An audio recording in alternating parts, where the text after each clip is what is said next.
Welcome to Fake Love and Flying Monkeys, the podcast where fake love is exposed. I'm Nova Gibson and I am your host. I'm the principal counsellor at Brighter Outlook Narcissistic Abuse Counselling.com.au. This space is dedicated to helping you reclaim your worth and understand the impact of toxic relationships with suspected narcissists. You deserve clarity, healing, and freedom from the pain of fake love and flying monkeys. So please leave a review and grab a copy of my book, Fake Love, Understanding and Healing from Narcissistic Abuse. Let's uncover the truth and take back your power. Hi everyone, and welcome back to another episode of Fake Love and Flying Monkeys.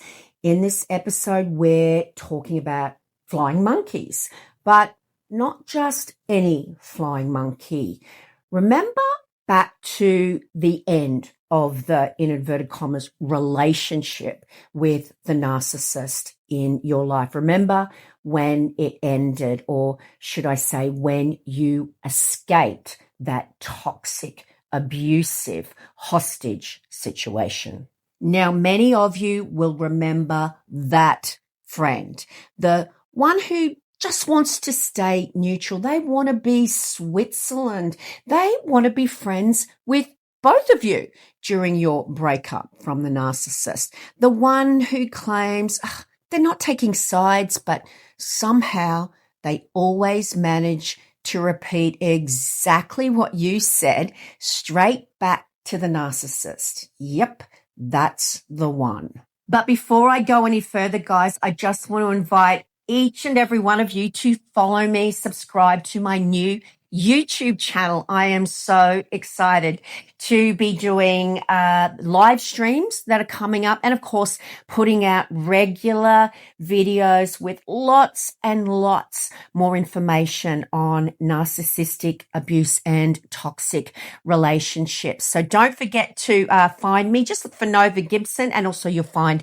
a link in the description. But back to the episode. Yes, that friend is a flying monkey, whether they know they're being used as one or not. Yes, welcome to the wild world of the flying monkey friend, that covert little accomplice who, while smiling sweetly in your face, is basically forwarding your emotional voice notes like they're on the narcissist's payroll. Let's talk about it in full, messy detail, because these friends are often the hardest betrayals to swallow, especially when you're already trying to crawl out of that narcissistic pit of trauma. So as you know, my podcast is called Fake Love and Flying Monkeys. So what or who is a flying monkey?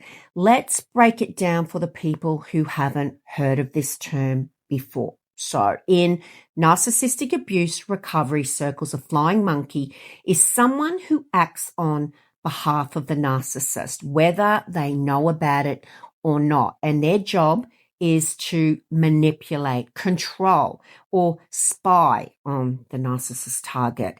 They essentially become the narcissist's eyes and ears. Think of them as the narcissist's loyal messenger pigeons, except instead of carrying scrolls, they carry gossip, gaslighting, and just that passive aggressive concern. They're the sidekicks, the enablers. They're the people who buy the narcissist's version of events without question. And then they innocently insert themselves into your healing process with something that might sound like, they're really hurting too. Now, there are quite a few types of flying monkeys. Some are really loud, proud, and ready to slander you at any given opportunity. But in this episode, we're going to talk about a special breed, the sweet flying monkey. The one who still messages you to check in, but somehow ends up mentioning your entire life update to the narcissist 5 minutes later. They're sneaky, they're charming, and they'll always lead with something like, "Oh, I just want to make sure you're okay. I was talking to your ex or maybe your toxic narcissistic parent you're trying to go no contact from, and they're really worried about you." Okay, let's translate that. What the flying monkey is really saying is, I've chosen the narcissist version of reality, but I still want to feel like a good person. So I'm here pretending to be Switzerland while really I'm wearing the narcissist team jersey. And the most dangerous part about these sweet flying monkeys is they feel safe. They feel familiar. They might even feel like your friend until you realize that they're the narcissist's favorite subscription box for their drama updates. Now, I would love to know how many of you have heard this next classic flying monkey tired old phrase. They love to use this one. Have you heard the old, "I was just trying to help" line? I really just thought they deserved to know. If you've heard that one, please let me know in the reviews and comments section on Spotify, Apple, wherever you are listening to this. Well, really? Did they deserve to know that you were starting therapy? Perhaps did the narcissist deserve to know that maybe you bought a new couch or that you cried in the car for an hour after seeing their smug little face on social media with the new Target? No, they wanted to know. Flying monkeys convince themselves they're mediating somehow. They're bridging a gap. It's all about them and the ego boost that they get in being the narcissist's little helper. And of course, this is only if they're a flying monkey who is very aware of their job, because of course there is what we call innocent flying monkeys who really have no idea that they're being manipulated, and they do think that they're trying to help and they're doing the right thing. And of course, the narcissist is using them. Not that the narcissist isn't using the really toxic flying monkeys as well. Everyone is disposable and everyone is replaceable. It's just that these flying monkeys enjoy their job and they're very aware of their job. Okay, let's look at some signs you're dealing with one of those sweet flying monkey friends. Let's make it crystal clear so you can spot these wolves in just checking in clothing. Here are the big red flags waving in the wind. 1, they bring up the narcissist constantly. "Oh, I saw Justin the other day. They looked so lost." Yep, cool story. "I saw a cockroach the other day and I did not feel the need to bring it up over coffee." If your friend can't stop inserting the narcissist into every conversation, even subtly, this person you're trying to forget about, you're trying to heal from, well, they're probably still emotionally tangled and possibly reporting back. Number 2, they love to drop little guilt bombs. They'll say things like, "Oh, I don't think they meant to hurt you." Or maybe they say, "They're actually saying really nice things about you now." Or maybe it's, "You really should hear their side too." No, you've heard their side and you don't need to hear it again. Number 3, they fish for info. You mention you've been busy and suddenly they're asking, "Oh, busy with someone new?" Or, "Oh, you've been out a lot. Are you dating again? Girl, this is not Love Island. Why are you getting the interrogation? You're getting the interrogation because these are flying monkeys who have been dispatched to take home the intel. It's confusing and hurtful when someone you thought was in your corner turns out to actually be reporting from enemy lines. But here's what happens more often than you might think. They've been love bombed too. Narcissists don't just charm romantic partners, they charm everyone.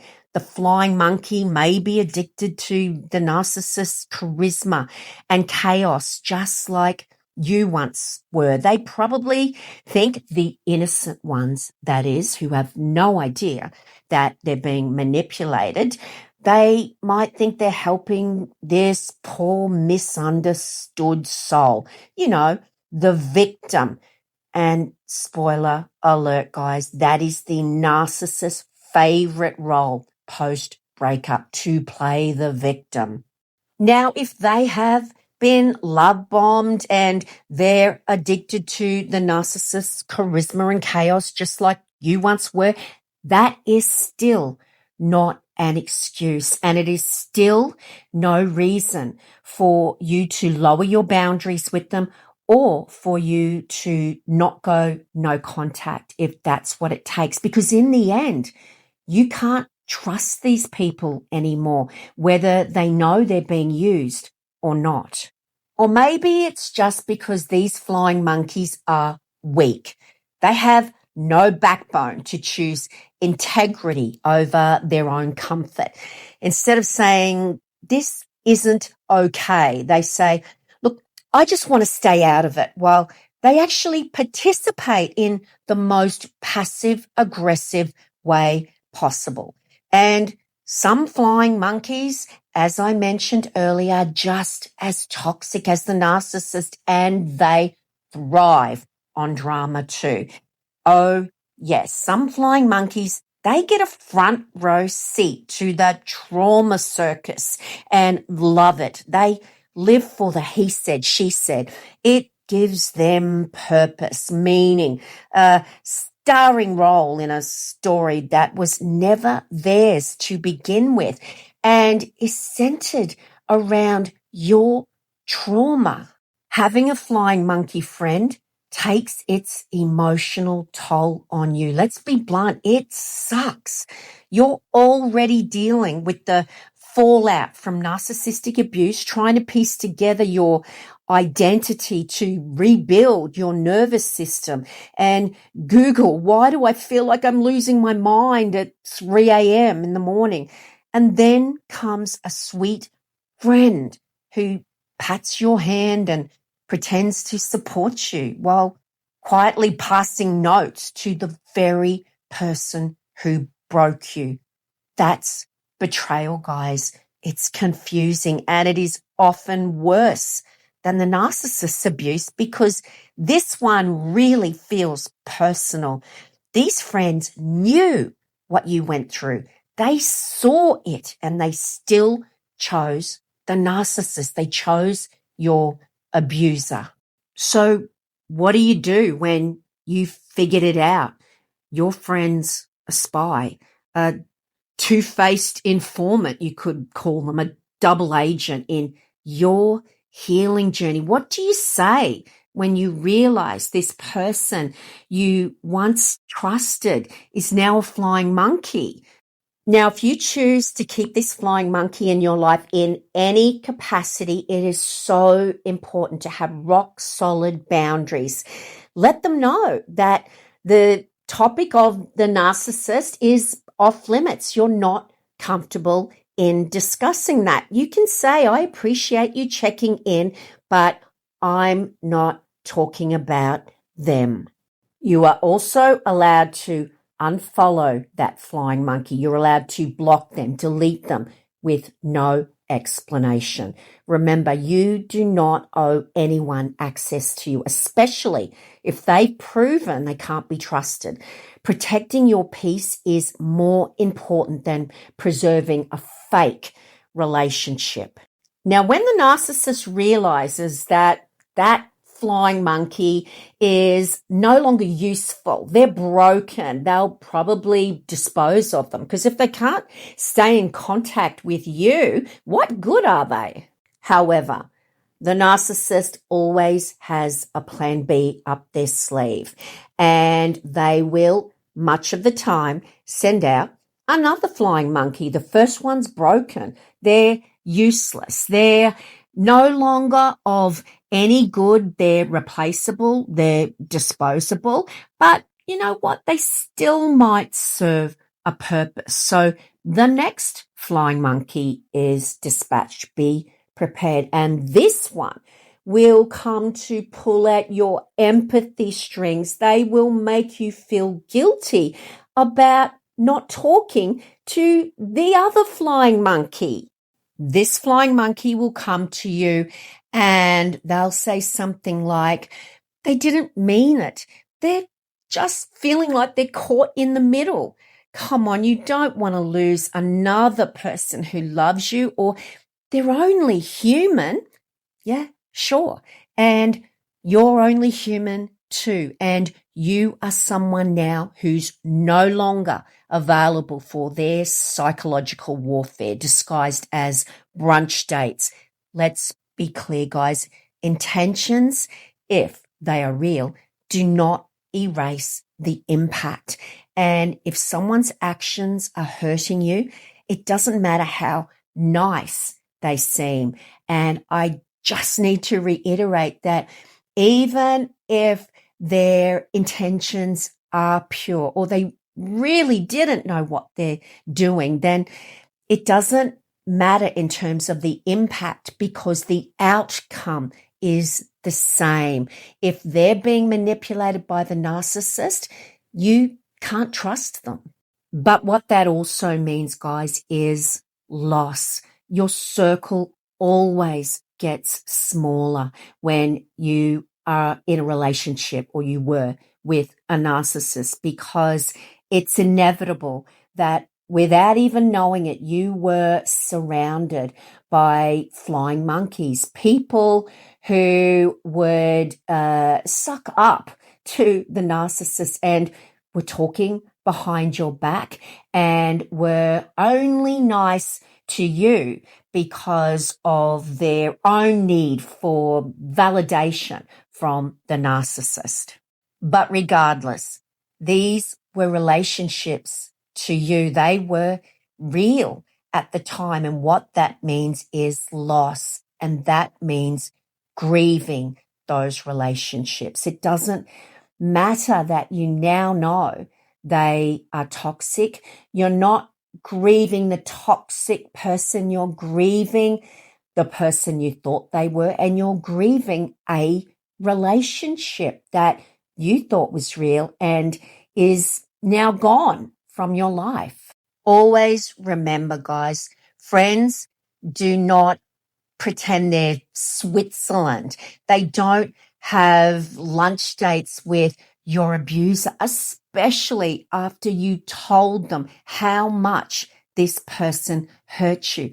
That is not someone who has your back. That is not someone who is loyal and genuine.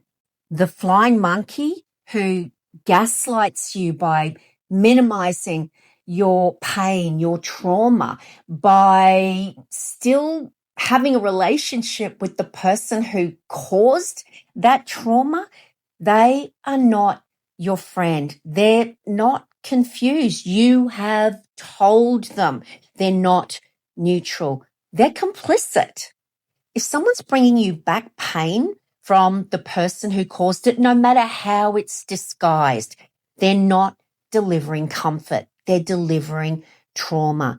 It's okay to walk away. It's okay to block. It's okay to stop explaining yourself.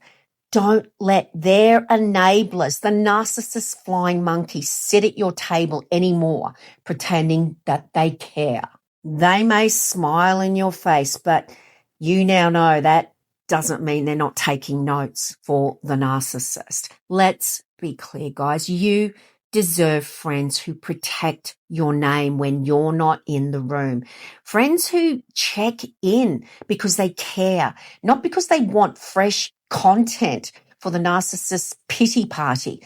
So if you're in the process of cleaning house, then keep going. Sweep out those spies. Detox the drama, because your healing journey is sacred and there is no room for sweet little traitors with hidden agendas. And that brings us to the end of another Fake Love and Flying Monkeys. Yes, one of the most empowering things you can do, guys, is to reclaim your story on your terms. No flying monkey gets to control your narrative. No narcissist gets the last word. You do. Now, if you would like one-on-one support, guys, please see my website link in the description. I offer professional support counseling worldwide via Zoom, and I would love to be able to support you. You'll also find a link there to order your copy of my best-selling book, Fake Love. And please also don't forget to follow me, subscribe to my new YouTube channel. The link is there in the description also. Just look for Nova Gibson live streams, the works coming up, and I am so excited to see you there. Now, if you would like to help out the channel, guys, the best thing you can do, as I always say, is to leave a rating and a review and share. On that note, it's bye from me for now. Until tomorrow's episode, remember, you are worthy of love and you are worthy of so much more than a lifetime of fake love and flying monkeys.